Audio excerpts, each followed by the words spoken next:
చేస్తున్నట్టుగా మనం చూస్తున్నాం. కానీ వీరిని క్షమించడానికి మీరు నిజంగా యోగ్యంగా ఉన్నారా? మీరు ఆయనకి ఏదైనా మంచి చేస్తారా? యేసు ప్రభు వారికి ఏదైనా మేలు చేస్తారా? యేసు ప్రభు వారికి ఈ పిలాతు కానీ, యూదా మత పెద్దలు కానీ, ఇశ్రాయేల్ ప్రజలు కానీ, ఇశ్రాయేల్ జనాంగం కానీ, ఆయన శిక్షించిన సైనికులు కానీ ఏదైనా మేలు ఆయనకు చేశారా? ఏ మేలు ఆయనకు చేయలేదు. మేలు చేయకపోగా ఆయన ఏం చేశారు? క్రూరంగా హింసించారు, క్రూరంగా దూషించారు, మొహం మీద ఉమ్మేశారు, ముళ్ళ కిరీటం పెట్టి కొట్టారు, నువ్వు యూదుల రాజా అని అపహసించారు, అంటే ఎగతాళి చేశారు. కానీ వీళ్ళని క్షమించడానికి ఏదైనా ఒక కారణం కూడా లేదు. కానీ దేవుడు ఏం చెప్తున్నాడంటే, తండ్రి మీరు ఏం చేస్తున్నారో వీరికి తెలియదు కనుక వీరిని క్షమించమని చాలా స్పష్టంగా తండ్రితోటి ఆయన ప్రార్థన చేస్తున్నట్టుగా మనం చూస్తా ఉంటాం. కాబట్టి తండ్రి అయిన దేవుడే అంత గొప్ప, యేసు ప్రభు దేవుని కుమారుడైన సర్వోన్నతుడైన దేవుడైన ఆయనే అంతగా తనని తాను తగ్గించుకొని నరమానవులైనటువంటి మన చేతిలో దెబ్బలు తినడానికి, మన చేత హింసించబడడానికి, మన చేత తిట్టించబడడానికి తగ్గించుకున్నది మాత్రమే కాకుండా తిరిగి ఆయన హింసించిన వారిని, దూషించిన వారిని క్షమించినప్పుడు ఆ మామూలు మనుషులు అనేటువంటి మనం కూడా క్షమించాల్సినటువంటి అవసరత ఖచ్చితంగా ఉంది. సో మనకి అంత ద్రోహం చేసిన వారిని, హింసించిన వారిని, మనల్ని ఇబ్బంది పెడుతున్న వారిని మనం కూడా క్షమించాల్సినటువంటి బాధ్యత ఖచ్చితంగా మన మీద ఉంది. నేనైనా, మీరైనా, ఎవరైనా కానీ మనల్ని హింసించే వారి కొరకు మనం ప్రార్థన చేయాలి. మనల్ని ఇబ్బంది పెట్టే వారి మేలును మనం కోరుకోవాలి. సో మీరు మనల్ని ప్రేమించే వారిని ప్రేమించడంలో ఏమి పెద్ద కష్టమేమి కాదు, కానీ మనల్ని హింసించే వారిని ప్రేమించడంలో చాలా గొప్పతనం అనేది ఉంది. అసలైన భక్తి, అసలైన జీవితం అనేది ఉంది. కాబట్టి మనం యేసు ప్రభు అంతటి వారే ఆయన్ని తిట్టిన వారిని, ఆయన కొట్టిన వారిని, ఆయన దూషించిన వారిని క్షమించారు. కాబట్టి మనం కూడా ఈ క్షమాపణాన్ని అమర్చుకోవాల్సినటువంటి అవసరత ఉంది. కాబట్టి మనం మన బంధువులను క్షమించాలి, మన కుటుంబాలను క్షమించాలి, మన సంఘంలో ఉన్నటువంటి సంఘ సభ్యులను క్షమించాలి, ఈ ప్రపంచంలో ఉన్నటువంటి ఎవరినైనా కూడా మనం క్షమించడానికి సిద్ధ మనసు కలిగి ఉండాలి. అదేవిధంగా ప్రభు ఇంకొంచెం ముందుకెళ్తే, ప్రభు శిలువలో మన పాపాలన్నిటిని కూడా క్షమించి ఉన్నారు. ఆయన శిలువ రక్తం ద్వారా మన పాపాలన్నింటినీ కడిగి వేసి మనకు ఒక సంపూర్ణమైనటువంటి రక్షణని మనకి అనుగ్రహించాడు. కాబట్టి మనం కూడా మన ఇతరుల పాపాల కొరకు పాపాలను మనం క్షమిస్తూ ఉండాలి. ఏదైనా దోషం మనం అట్లా చేసి ఉంటే, ఏదైనా చేయకూడని కార్యం మనకి ఏదైనా చేసి ఉంటే దానిని కూడా మనం ప్రేమ కలిగి మనం క్షమించేవారిగా ఉండాలి. క్షమించినప్పుడు మన ఇద్దరి మధ్య ఒక మంచి సమాధానం అనేది ఏర్పడుతుంది. ఈ విధంగా మన కుటుంబంలో భర్త భార్యని, పిల్లలు తల్లిదండ్రులు పిల్లల్ని, సో వీళ్ళందరూ ఒకరినొకరు క్షమించుకోవడం ద్వారా మంచి సమాధాన కుటుంబాన్ని మనం కట్టగలుగుతాం. ప్రతి కుటుంబం సమాధానంతో ఉన్నప్పుడు తద్వారా సమాజం కూడా ఒక సమాధాన స్థితికి వస్తుంది. శాంతి, సమాధానం అనేది సమాజంలో నెలకొల్పబడాలంటే మొదటిగా మన కుటుంబంలో శాంతి అనేది ఉండాలి. మొదటిగా మన కుటుంబంలో క్షమాపణ అనేది ఉండాలి. మొదటిగా మన కుటుంబంలో మనం ఒకరినొకరు క్షమించుకోవాలి.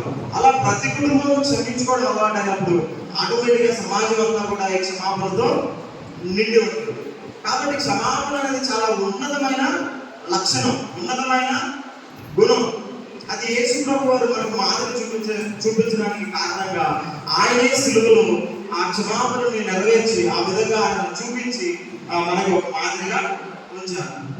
కాబట్టి మనం ఎంతైనా క్షమించబద్దులమై ఉన్నాం. నేను నా పర్సనల్గా నా వ్యక్తిగత జీవితంలో నుంచి ఒక సంఘటన నేను మీకు చెప్తాను. నేను ఇక్కడికి తాడిపత్రి ప్రభు సేవకు సమర్పించుకొని ఉద్యోగానికి ప్రిపేర్ అవుతున్నప్పుడు ప్రభువు నన్ను మాట్లాడుతుంటే అప్పటికే ముందు మాట్లాడాడు, కానీ లేట్ అయితే చెప్పేసి మా ఇంట్లో ఉద్యోగం చేస్తే చేయమంటే ఉద్యోగం కోసం ప్రిపేర్ అవ్వడానికి ఆ కోచింగ్ సెంటర్స్ లో ఉన్నాను. అయితే ప్రభు మళ్ళీ అయినా కూడా నాతో మాట్లాడుతుంటే నేను వదిలిపెట్టి అది కంప్లీట్ గా సేవకి వెళ్ళాలని చెప్పేసి ఇక్కడికి వచ్చాను. ఇక్కడికి వచ్చిన తర్వాత నేను తాడిపత్రి ప్రాంతంలో సేవ చేయాలనుకుంటున్నాను. ఓకే అన్న, నేను సేవకు వెళ్తాను, అక్కడికి వెళ్తానని చెప్పాను. అయితే నేను సంపూర్ణంగా సమర్పించుకుని వచ్చాను. అన్నా అంటే అక్కడ ఉద్యోగం చేసి సేవ చేయాలి అని చెప్పాడు. మళ్ళా ఉద్యోగం అంటే అన్న, నేను ఉద్యోగం వద్దలుగానే వచ్చాను కదా, పూర్తిగా సమర్పించుకుని వచ్చాను కదా, ఉద్యోగం అంటే ఏంటి అని అనుకున్నా. కానీ అట్లా కాదు బాబు, కూర్చోబెట్టి నువ్వు ఏదో ఉద్యోగం చేస్తూ అక్కడ చేయాలి అంటే సరే అన్నా జాయిన్ అయ్యాను. అక్కడ ఆ సమానంగా రెగ్యులర్ గా పనిచేసుకుని వెళ్ళి తాడిపత్రి డెమోలు చాలా క్లాసులు వచ్చి ఆ తర్వాత గుడ్సెపల్లి స్కూల్లోనే ఒక స్కూల్లో, క్రిస్టియన్ స్కూల్లోనే నాకు సోషల్ చెప్పని టీచర్గా అవకాశం ఇచ్చారు. అయితే స్కూల్లో నలుగురు ఉన్నారన్నమాట. ఒక చైర్మన్, కరస్పాండెంట్, హెడ్ మాస్టర్ వాళ్ళ కొడుకు అక్కడ వ్యవహారాలన్నీ చూస్తూ ఉంటారు. అయితే ఆ చైర్మన్ గారు కొంచెం నన్ను ఎక్కువగా ప్రేమించడం, కొంచెం మంచిగా మాట్లాడుతూ ఉంటే ఈ కింద హెచ్ఎం గారికి కొడుకుకి కొంచెం నా మీద బాగా ఎక్కువగా ఎంక్వైరీ చేయడం, సార్ ఎట్లా చెప్తున్నారు, బాగా చెప్తున్నాడా లేదని పదే పదే నా గురించి చూపించడం, కనుక్కోవడం, ఏదో ఒక విధంగా పిల్లల్ని పంపించాలని అసలు ఫుల్ ఇంకా వాళ్ళు నా మీద ఫుల్ ప్లాన్లో ఉన్నారు, అదే పనిలో ఉంటారు. సో నన్ను ఒకవేళ తెలుసులో ఇక వెళ్ళిపోమంటే నేను బ్యాగ్స్ ఎత్తుకొని అనంతపురం వచ్చేద్దామని రెడీ అయిపోయాడు. సరే సార్ నేను వెళ్ళిపోతానని రెడీ అయ్యాడు. కానీ మళ్ళీ చైర్మన్ గారు ఫోన్ చేసి లేదు అమ్మ వెళ్ళి మాట్లాడి మళ్ళీ వెళ్ళిపోలేదు స్కూల్కి వెళ్ళాను.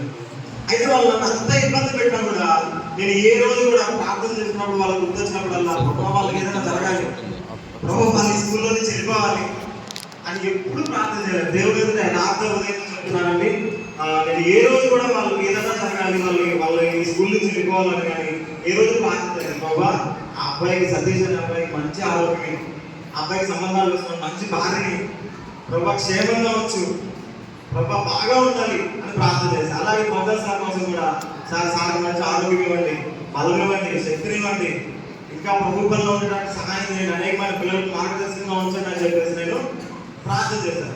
కాబట్టి ఈ విధంగా వాళ్ళు నాకు ఏం మేలు చేయలేదు, పైగా నన్ను పంపించాలని చూశారు. కాబట్టి మనం కూడా మనల్ని హింసించే వారి కొరకు మనం ప్రార్థన చేయాలి. మనల్ని ఇబ్బంది పెట్టే వారి కొరకు మనం వారి క్షేమాన్ని మనం కోరుకోవాలి, వారి కొరకు మనం ప్రార్థన చేయాలి, వారికి అవసరమైన సహాయం కూడా చేయాలి. ఒక్కసారి మనం క్షమిస్తే మళ్ళా వాళ్ళ గురించి మనం ఆలోచించకూడదు. ఆ క్షమాపణ నేను ఎలా ఉండాలంటే సంపూర్ణంగా ఉండాలి. కాబట్టి ప్రభు ఇదే చెప్పాడు. మత్తయి సువార్త 5:44 ఒక చిన్న వచనం ఉంది, ఒకటి చెప్పి నేను ముగింపులోకి వెళ్తాను. మత్తయి సువార్త 5:44 నేను మీతో చెప్పున్నదేమనగా, మీరు పరలోకమందున మీ తండ్రి కుమారులైనట్టు మీ శత్రువులను ప్రేమించుడి, మిమ్మల్ని హింసించు వారి కొరకు ప్రార్థన చేయండి. పరలోకమైన మన తండ్రికి మన కుమారులుగా ఉండాలంటే మనం ఎవరిని ప్రేమించాలి? మన సొంత అన్నదమ్ములున్నా మనల్ని ప్రేమించే వాళ్ళని మాత్రమే ప్రేమించాలా? మనల్ని ఇష్టపడి మనం ఎంకరేజ్ చేసే వాళ్ళు మాత్రమే ప్రేమించమని చెప్పాడా దేవుడు? వాళ్ళని ప్రేమించాలి, వాళ్ళతో పాటుగా శత్రువులను కూడా మనం ప్రేమించాలి. అలా ప్రేమించినప్పుడు ఏం జరుగుతుంది అన్నారు? అలా ప్రేమించినప్పుడు ఎవరికి కుమారులుగా ఉంటాం మనం? పరలోకమందున మన తండ్రికి నిజమైన కుమారులుగా మనం ఉంటాం. అంత గొప్ప ధన్యత ఎప్పుడు లభిస్తుందంటే మన శత్రువులను మనం ప్రేమించినప్పుడు మాత్రమే మనకి ఆ ధన్యత లభిస్తుంది. ఇదే మార్గంలో యేసు ప్రభు వారు వెళ్ళారు, ఇదే మార్గంలో అపోస్తలులు వెళ్ళారు, ఇదే మార్గంలో ఆయన శిష్యులు వెళ్ళారు, ఇదే మార్గంలో గొప్ప గొప్ప భక్తులు వారిని తిట్టిన వారి కొరకు, వారిని కొట్టిన వారి కొరకు, అవసరమైతే వాళ్ళ ప్రాణాలు కూడా త్యాగం చేశారు. కానీ ఏ రోజు వాళ్ళకి ఇబ్బంది కలగాలని కానీ, వారికి కీడు జరగాలని కానీ ఏ రోజు వారు కోరుకున్నటువంటి దాఖలాలు మనకి చరిత్రంగా వెతికినా కూడా కనపడదు. క్రైస్తవుడు అంటే సమాజ శ్రేయస్సు కోరుకునేవాడే కానీ సమాజం నాశనం అవ్వాలని కోరుకునేవాడు క్రైస్తవుడు కానే కాదు. క్రీస్తు కూడా సమాజం అంతా బాగుండాలని ఆయన ప్రాణాన్ని అర్పించాడు. సమాజంలో ఒక క్షమాపణ దొరకాలి, సమాజం దేవుడి నుంచి దూరమైపోయినటువంటి సమాజాన్ని తిరిగి దేవుడితో కలపాలి, దేవుడితో సమాధానపరచాలనే ఉద్దేశంతో తనని తాను సర్వలోకం నుండి దేవుడు తనని తాను రిక్తునిగా తగ్గించుకొని నరావతారిగా వచ్చి సిలువ మరణం పొందినందుకు ఆయన తగ్గించుకున్నప్పుడు ఆయన చిత్తాన్ని నెరవేర్చవలసినటువంటి మనం ఇంకా ఎంతో కొంత తగ్గించుకోవాల్సిన అవసరత ఎంతో ఉంది. మనల్ని హింసించే వారి కొరకు మనం ప్రార్థన చేయాల్సిన అవసరత ఉంది, మనం క్షమించాల్సిన అవసరత ఎంతైనా ఉంది. అయితే చాలా ఫాస్ట్ గా కొన్ని పాయింట్స్ చెప్పేసి నేను ముగిస్తాను. ఈ క్షమాపణలో ఇమిడి ఉండే కొన్ని గుణాలు ఉన్నాయి. అంటే ఆ క్షమాపణ అనే పదం మనకు ఒక పదంగా కనపడుతుంది, కానీ ఆ పదం లోపల కొన్ని లక్షణాలు ఉంటాయి. ఆ లక్షణాలన్నీ కలిపితే అవుట్పుటే క్షమాపణ అన్నమాట. సో నేను చదివేస్తాను. క్షమాపణలో ఓర్పు ఉంటుంది, తర్వాత క్షమాపణలో ఒక త్యాగం ఉంటుంది, క్షమాపణలో ప్రేమ ఉంటుంది, క్షమాపణలో ఒక విశాలమైన మనస్సు ఉంటుంది, క్షమాపణలో దేవుని నీతి ఉంది. క్షమాపణలో దేవుని నీతి ఉంది. సో ఒక క్షమించే వారికి కొన్ని క్షమాపణ ఉన్నాయంటే క్షమించే వారికి ఎలాంటి హృదయం ఉంటుందంటే క్షమించే వారు ఎక్కడున్నటువంటి ఓర్పు, త్యాగం, ప్రేమ, విశాలమైన మనస్సు, దేవుని నీతి, జాలి, దయ, కరుణ ఇవన్నీ కూడా వారి మనసులో ఉంటాయి. ఒక వ్యక్తి ఎవరినైనా క్షమించగలుగుతున్నాడు ఈజీగా మనస్ఫూర్తిగా అంటే ఈ లక్షణాలన్నీ ఆ వ్యక్తిలో ఉంటాయి. ఈ లక్షణాలన్నీ యేసు ప్రభువులో కూడా ఉన్నాయి. ఆయన మనల్ని ప్రేమించాడు, ఆయన మన కొరకు త్యాగమయ్యాడు, ఆయన మన కొరకు ఓర్చుకున్నాడు, ఆయన మన కొరకు ఒక విశాలమైన మనసు కలిగి ఉన్నాడు, ఆయన మన కొరకు దేవుని నీతిని నెరవేర్చాడు భూమి మీద. కాబట్టి ఈ లక్షణాలన్నీ కూడా యేసు ప్రభువులో మనం ఉన్నట్టుగా చాలా స్పష్టంగా గమనిస్తూ ఉన్నాం. కాబట్టి ప్రతి వాటిని క్షమించే వారందరిలో కూడా ఈ విధమైనటువంటి లక్షణాలు ఉంటాయి. ఇక ఫైనల్గా క్షమాపణ ద్వారా, క్షమించడం ద్వారా మనకి ఏం జరుగుతుంది? ఒక వ్యక్తిని కానీ ఎవరిని కానీ క్షమించడం ద్వారా మనకి ఎలాంటి మార్పు మన జీవితంలో జరుగుతుంది అనేది కూడా మనం చూద్దాం. క్షమాపణ ద్వారా మొట్టమొదటిగా శాంతి కలుగుతుంది. ఎదుటి వ్యక్తిని మనం గెలుచుకోగలుగుతాం. అనవసరమైన కక్షలు కార్పణ్యాలు తొలగి పోతాయి. ఒక సమాధాన స్థితి రాజ్యం వెళ్తుంది. మన ప్రవర్తన సరిచేయబడుతుంది. మన ప్రవర్తన ఇంకా ఉన్నతంగా తీర్చిదిద్దబడుతుంది. క్షమించడం ద్వారా ఏ రోజు మనం తక్కువ కాము. క్షమించడం ద్వారా మన యొక్క ఉన్నతి ఇంకా పెరుగుతుంది తప్ప ఏ రోజు కూడా తగ్గదు. కాబట్టి మన ప్రవర్తన ఇంకా ఉన్నతంగా మార్చబడుతుంది. ఎదుటి వారిలో కూడా మన క్షమాపణ మార్పుని తీసుకొని వస్తుంది. అదేవిధంగా దేవుని నీతిని మనం నెరవేర్చే వాళ్ళు అవుతాం. అలాగే క్షమాపణ ఐక్యతను కలిగిస్తుంది. క్షమాపణ వల్ల మనం ఐక్యంగా ఉంటాం, విడిపోం. మన అన్నదమ్ముల్ని మనం ఒకరినొకరు క్షమించుకోవడం వల్ల మనం కలిసికట్టుగా ఉంటామా, విడిపోతామా? కాబట్టి ఎంత కష్టం వచ్చినా కుటుంబం మధ్యలో సమస్యలు ఏవో ఒకటి వస్తూ ఉంటాయి. ఎవరి పరిస్థితులను బట్టి వాళ్ళు మాట్లాడుతూ ఉంటారు. కాకపోతే మనం వాటిని సీరియస్గా తీసుకొని నేను చచ్చినాక వాడి ఇంట్లో అడుగు పెట్టడం, చచ్చినాక వాటిని మాట్లాడాలంటే గొప్ప గొప్ప నిర్ణయాలు మనం తీసుకోకూడదు. అది క్రైస్తవ్యంలో లేవు. మనం వెంటనే క్షమించాలి. మన కోపం ఎంతకాలం ఉండాలని చెప్పాడు యేసు.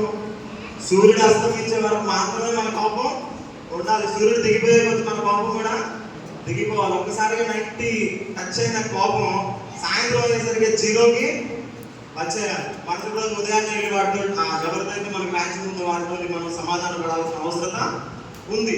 కాబట్టి కోపాలు, కక్షలు, కార్పణ్యాలు విడిచిపెట్టి ఒక క్షమా గుణంతో మనం ముందుకు వెళ్ళాలి. క్షమాపణ అనేది మనిషిని కలుపుతుంది. ద్వేషం, భేదం అనేది మనిషిని విభజించి ముక్కలుగా విభజించేలా చేస్తుంది. సమాజాన్ని విడదీస్తుంది. కక్ష, పగ. కానీ క్షమాపణ మనిషితోటి కలుపుతుంది. విడదీసేది క్షమాపణ కాదు. ఆ ద్వేషం మనుషుల్ని విడదీస్తుంది. కోపం మనిషిని విడదీస్తుంది. అన్నకి తమ్ముడు కాకుండా చేస్తుంది, తమ్ముడిని అన్న కాకుండా చేస్తుంది, భార్యకి భర్త కాకుండా చేస్తుంది, తల్లిదండ్రులకు పిల్లలు కాకుండా చేస్తుంది. కాబట్టి ద్వేషం అనేది చాలా చాలా ప్రమాదకరమైనటువంటి అంశం. ఈ దేశం వల్ల ఎంతో మంది ఒకరికొకరు చంపుకుంటున్నారు. ఒక దేశం మీద ఇంకో దేశం యుద్ధానికి వెళ్తున్నాయి. ఒకరినొకరు పొడుచుకొని చచ్చిపోతున్నారు. కాబట్టి మనం ఈ ద్వేషాన్ని విడిచిపెట్టి మనం ప్రేమను అలవాటు చేసుకొని క్షమాపణ గుణాన్ని అలవాటు చేసుకొని యేసు ప్రభు వారు మనకు మాదిరి చూపించిన విధంగా మన శత్రువుల కొరకు, మనల్ని హింసించిన వారి కొరకు, మనల్ని కొట్టిన వారి కొరకు, అలాగే మన అన్నదమ్ములను, మన అక్క చెల్లెలను, మన కుటుంబంలో ఉన్న వారిని అందరినీ క్షమించి ఒక మంచి ప్రేమ సామ్రాజ్యాన్ని భూమి మీద నెలకొల్పవలసిందిగా ప్రేమపూర్వకంగా మీ అందరికీ మనం చేస్తున్నాను. దేవుడి వాక్యాన్ని తన వెనుకల్లో భద్రపరిచి ఆశీర్వదించును గాక.